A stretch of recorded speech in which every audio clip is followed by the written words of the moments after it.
In this video, I'm going to show you how to add multiple accounts on TikTok. This will be very easy, and it works on Android and iOS as well.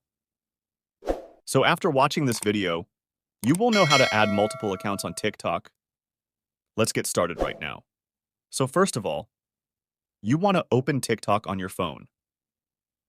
I have already logged in one account. If you want to add another account or even multiple accounts, you want to click on the three little dots at the top right corner, and then that will take you to privacy and settings. Or you can scroll all the way down and click on Add Account right there.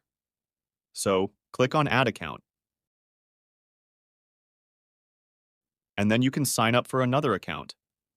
Or you can log into your account if you already have multiple accounts. Now I will sign up for another account. Click on Use Phone or Email.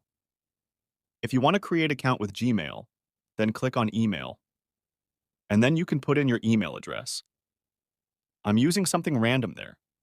You go at gmail.com and then make sure to put in like your actual email, though, so that you can verify that.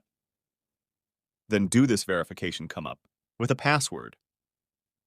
So I'm just going to do this at random, since I don't need a new account. So like I just said, make sure you actually come up with an actual password so that you can remember it. Then select date of birth. Then create username. Account has been created successfully. And all of that, I can now switch between these accounts. And I can also add more accounts if you enjoyed this video. If this helps you out, make sure you go ahead and leave a comment down below.